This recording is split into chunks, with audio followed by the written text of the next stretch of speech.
Welcome to the Hue Seth Show, where we discuss impact, philanthropy, startups, innovation, and venture capital. Tune in weekly for exclusive insights from investors, entrepreneurs, and thought leaders from around the world. All right, everyone, welcome back to the Hue Seth Show. Now, this here recording, I'm super excited about. We have a good friend of mine, Bob, on today. We're both mentors with the Because International ecosystem and have been able to establish a relationship. And I'm really excited because we're about to dive into something that we haven't really talked about yet in previous recordings. But this conversation here, I think, is very important. And especially for entrepreneurs in developing markets, right? Or those who are looking to tap into new markets as well. So I'm super excited. We're going to be talking about logistics today. And Bob here has been in the logistic operations business for, 30 years now. And if we're talking about being an expert, we have an expert on today. And I'm super excited to dive in. So, Bob, welcome to the show. It's a pleasure having you on. Great being here. and by the way, this is definitely, we're already planning on another recording, and we haven't even finished up this one yet. So just know that you're going to be seeing more of Bob. So this is going to be a lot of fun here. But Bob, if you want to give us a quick synopsis of yourself, and then from there we can just dive into this recording. Well, thank you, Hugh. I'm real honored to be here. Hugh, you've really inspired me, especially lately, with a lot of things that you're doing, and I'm really excited to talk to you more and to listen to you more. I started a long time ago, a really long time ago, because I'm very, very old, and what I saw was that I could help people do things that they wanted to do. The way I discovered that is I was just going along doing all the things I like to do. So I started in transportation. I started in logistics when I was very young, actually more like 50 years ago or even 55 years ago, working in it at very low levels, but being exposed to it. And about the same time, computers were starting to be used. And one of the first places they were used was in transportation, so that trucks could send bills and not have to carry the paper with them, not have to wait for bills. So as computers were developing, my experience in transportation was developing and in business. So I'd go along, and I'm pretty good at observing things and remembering them. And so I would do stuff. And people would come to me and say, how do you do that? Why did you do that? And I found it a lot of fun to tell people what I thought because they asked me. You know, a lot of people tell people what they think without asking, but a lot of times people will come and ask me. So I did that. I was in logistics for a while, and then I got into semiconductor manufacturing and worked in some of the research and development in manufacturing. I also did some quality control, and then I got laid off. In that layoff, there was money available to me because the layoffs were supposedly happening because of unfair foreign competition. And so they offered me money. And so because I like teaching people, I went to get a degree in education. And from there, I went and got a job in education. I got a job in education by going to a baseball game. Because at that baseball game, there was a college that was looking for students. And I asked them if I could be an instructor there. And I got a job going to a baseball game. So if you're ever looking for a job, go to a baseball game or something like that. That's where you'll find the jobs. But in education, what I really found was business is the lifeblood of relationships with people. Logistics is the lifeblood of business. So I pay a lot of attention to the flow. For example, when I was in the manufacturing business, they used a lot of chemicals. And when they had new products, they had to get new chemicals. Well, I was a trucking company delivering their chemicals. So when they were starting to order brand new things that they'd never ordered before, I knew that they were starting some new processes. And so I bought stock in them because I knew that they were going to do something new. And I thought that that was a good thing. So in the logistics industry, you have to know everything about everybody so you can give them what they need. That's one of the things that really excites me about that is you know before anyone else what people are doing because you're bringing stuff in their back door that nobody sees except you. You keep your eyes open and you can have a big effect. So that's pretty much what I do now. Yeah. So what's really I want us to go back to something you just said there. Logistics is the lifeblood of business. And I think that this is very important because one thing I've realized and I've observed over time is there's levels to entrepreneurship, right? So maybe a new entrepreneur may just be focused on the basics of distribution when it comes to, okay, marketing. How do I get my product to my consumer? Whether it's e-commerce or whatever it is that the business is, how do I get my product to the consumer? But then when you move up the tiers and you become more sophisticated as an entrepreneur, then maybe you start thinking about, okay, supply chain, the logistics of everything. How much of my value chain do I own, right? How does everything flow? How does my business move? And if a part if a piece of my business is not working properly, how do I navigate that? So now, as we're talking about logistics being the lifeblood of a lifeline of a business or lifeblood of a business, I want us to uncover that a little bit more. Why is that so? Why is logistics so important? So the way I look at it is if I want to sell you this phone,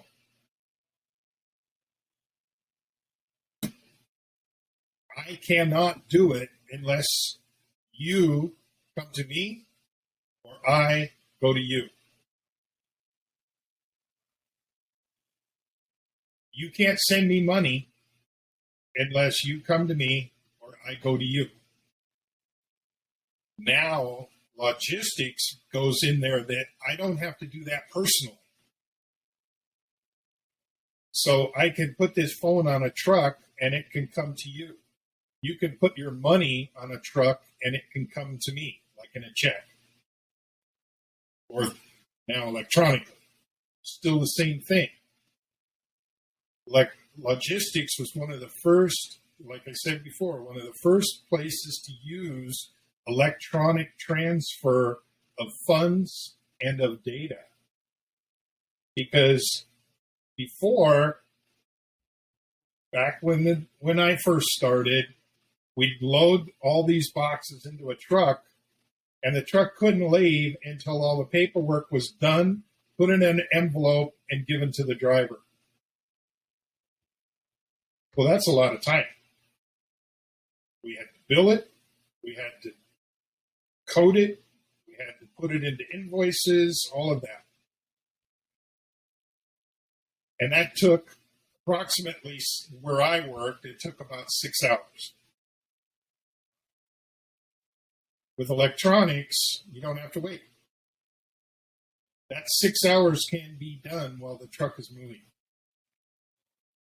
So it was very popular. But unless you are able to walk to get what you want, and in the meantime, you have to carry what that other person wants with you so you could give it to them when you get there, logistics is involved somehow. And even in the walking, logistics is involved. But you can't get anything anywhere without some kind of movement. That's what logistics is all about. And logistics is making sure that that movement happens effectively and efficiently and makes it easier for somebody. It's best if it makes it easier for everybody, but I don't do it unless it makes it easier for somebody, either me or my customer, hopefully both. Now, let's part of logistics. I mentioned something earlier, and I want and I and I'm a stickler when it comes to definitions. And being that you're the expert, I want you to do us a favor and define value chain. What is a value chain? And then also, what is the difference from that in a supply chain? All right. So this phone, the value of that phone depends on what I want. This phone right here, probably, now this is a guess, this phone right here probably has raw materials in it that is less than $100. I paid approximately $1,400. The value chain is how did it go from 100 to 1,400? So all the raw materials had to appear somewhere. That's the beginning of the value chain. Then they had to go to the next place.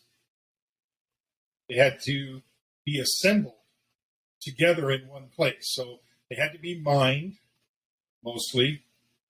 Then they had to be assembled somewhere. And then they had to be put into a form that could be used in the phone. Then they had to be put into components that could be used in the phone. And every step there is a link in the chain. Once we get the phone made and it's in its final form, that the chain doesn't stop. Because at that point, it's probably worth about $500. Then it has to get from where it obtained its final form to where somebody is going to sell it. And then it had to get from somebody who's going to sell it to the purchaser. So from $500, then it went to the seller. They probably paid $800. Then I paid $1,400. Now, those are all pure guesses, but based on experience, it's probably pretty accurate. So you can see that the actual putting together of the phone, even though without that there is no phone, that's the least value added of the phone.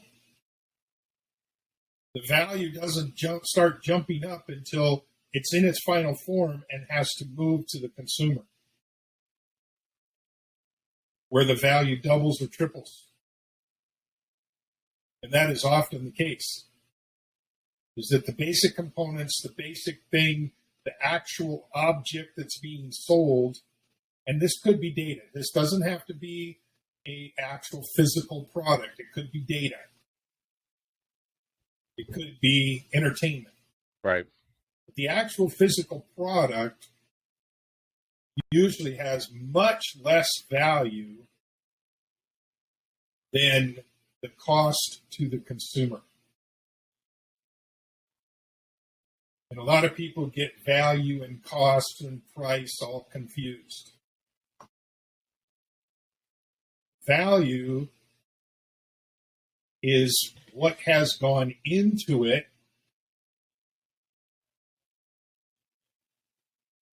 Cost is what all those components, what you had to give up to get all those components into one place. And then price is what the next person in the value chain has to give up to get that piece of whatever it is. The thing about price is it has to be a price that I think is worth more than what I'm giving up for it.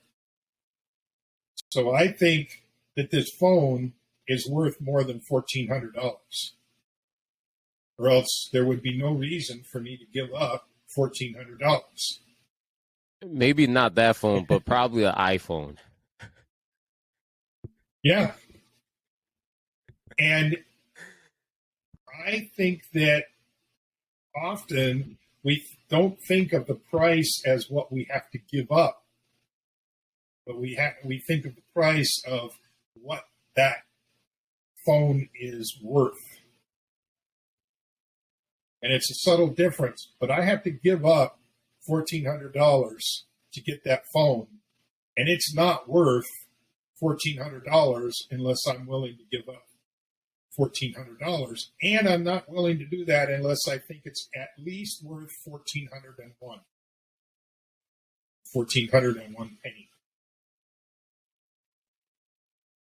So the value has to supersede even the expectation of the phone. So if it's $1,400, you have to think that the value is more, and that you're even getting somewhat of a discount on it, even Right. by paying $1,400, right? You know, this is I love how you just explained this whole value chain thing, because it resembles how one may go about even teaching sales, the sales process, and how to and how you come about putting together the energy of even the value of the product that you're being sold, as we just ended off on. During the sales process, you have to if that person doesn't believe that the value of whatever it is that you're about to sell is greater than the thing you're going to sell, seldom are they going to purchase. And to me, as a salesperson with a sales background, that's what I kind of extracted from that, with obviously a lot more. But I thought that was very interesting to see some of the resemblance in that. Now let's dive into, and being that we're going to have several conversations anyways, maybe today we're going to take more of the time. I wanted us to really dive into emerging markets such as Africa or even Latin America or whatnot. But I think that given the time that we have, these definitions are very important. And then in later conversations, we could dive into those markets. So we could just consider this a part one. And honestly, maybe this isn't even necessarily what I would call a podcast. This is more of a masterclass, right? I think that's what this is going to end up being, right? But so you just uncovered value chain for us. Now, what's the difference in that and supply chain? So a value chain is a place where the value chain is a concept. It's at each place in the value chain, the product changes in some way. And therefore, the value theoretically increases all along there. The supply chain feeds the things into the value chain that makes each place a higher value. So, for example, the miners who mine the sand, who mine all along there. The supply chain feeds the things into the value chain that makes each place a higher value. So, for example, the miners who mine the sand, who mine the gallium, who mine the oil, all of those people, they're right at the very start of the supply chain and of the value chain. But the value chain right there depends on getting all those things together. So the suppliers have to be able to get it to or from the mines to the next stage. They may not add value when they move that. For example, the sand that somebody mines, if it's going into, say, a microchip. So microchips are made out of sand and metal. So the microchip sand is just your regular old playground sand to start. The value chain changes it into a certain type of sand that has certain characteristics, especially geometry of the cells, of the crystals, that makes it easier to make microchips out of. So that is a part of the value chain. Part of the supply chain is the mine and going over to the refiner. So the miner and the refiner, those are the first steps in the supply chain. The value chain is unrefined sand, refined sand. So unrefined sand at, say, $5 a ton, refined, say, sand at $5,000 a ton. So that's where the value chain is. The supply chain is miner, refiner, then processor. That's where you get the supply chain, then the processor. Then it goes to the manufacturer, and then it goes to the middleman or the organizer or the wholesaler. Then it goes to the retailer and then to the consumer. So that's the supply chain. But what went in there is the value chain. Sand, refined sand, processed sand, silicone discs, microchips, circuit boards, phones, Apple Store, Apple customer. So that's the supply chain, is the people that are involved, you could say, or the organizations that are involved. Right. So now let's go into distribution. Distribution is mainly taking stuff that I don't want and getting it to somebody who does. So an Apple retail store doesn't want Apple phones.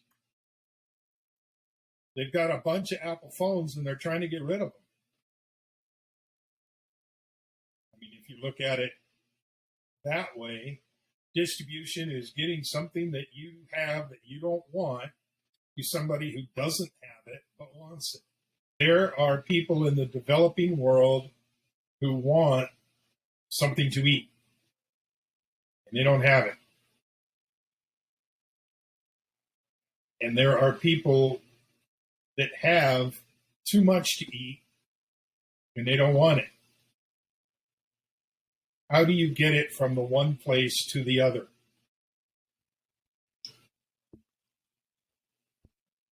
Efficient distribution means you get rid of everything you don't want, and the person that does want it gets everything they want. And if it's done efficiently, the theory is that the price that they pay for it is the perfect price, because you don't want to get rid of it at a lower price and they don't want it at a higher price. So if it's done efficiently, that's what happens, is that the exchange is made for the perfect price. So now an example of this on the negative end, if we want to use those terms of negative or not, but just for the sake of conversation, and an example of this on that end would be currently in Africa, for an example of an emerging market. There's I would say a major challenge right now where about 50% of the produce and the juices and I mean the fruits and produce are being wasted, right? And not properly being distributed. It's not reaching market in a timely manner. And then in Europe, as we've discussed, um, right now, what you mentioned, there's some sort of law in place in many European countries where there can't be any excess, so to mitigate loss and waste. So that would be an example of inefficient distribution, as you just mentioned. But what I would like for you to do for us today is to give us an example of efficient distribution. So you've already given a definition and pointed us in a direction, but have we ever seen such a thing? And what are some examples of it that you could point to in society? Well, I would say that everything is distributed efficiently depending on your definition of efficient. But to be realistic, efficient would be a opportunity that comes up at the right time and is acted upon immediately. Now, the opportunity for my phone did not come up when I wanted it to.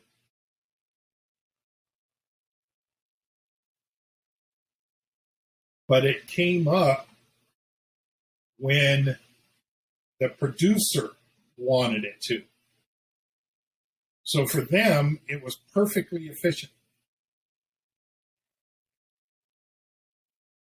Even though they might have been able to do it earlier, they decided when that phone would be available. So from their perspective, they got to decide when the distribution would be perfectly efficient. I wanted the phone 4 months ago when they announced it, but I had to wait. So for me, it was not perfectly efficient. Marketing is what drives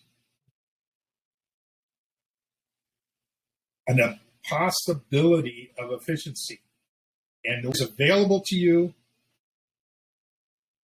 and you can get it at the price that you want. Which also means that it's at the price that the producer wants.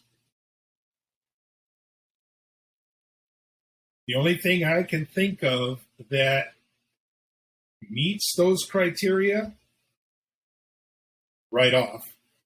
Maybe it's because I'm hungry.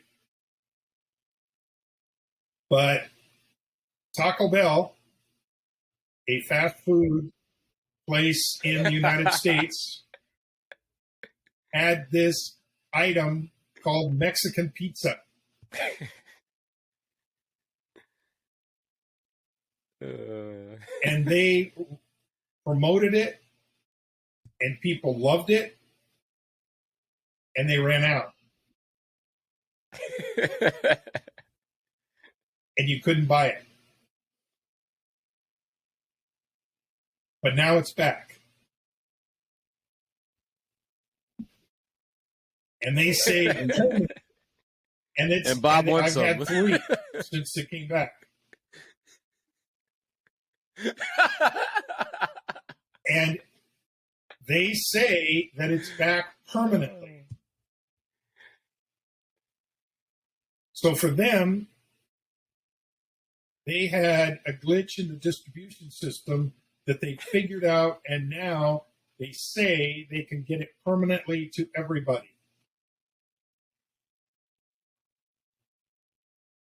And now everybody can go and get it whenever they want. And whenever they want to spend $5 or whatever it is. I think it's $4.97. So for Taco Bell, the distribution is perfect. But for me, they don't sell it until 11 o'clock in the morning. They don't sell it after 11 o'clock at night. So for me, the distribution's not perfect. So when you ask me to give you an idea, an example of perfect distribution, I can't really say as a consumer that any of it is imperfect, because I get it when it's available, I get it at the price I'm willing to pay, and that's good. But if it was all, it's not all efficient. Because if it was all efficient, it would be, as soon as I heard of it, I could buy it at the price I wanted to pay in the place where I was willing to go. And that doesn't really exist. Not perfect. But really, all of us get what we need. That existed in the Jetsons. So you're I'm thinking of the Jetsons or something like that. But it looks like we're so far away from those realities. Well, Hugh, take a reality check. This phone came from China. That's magic.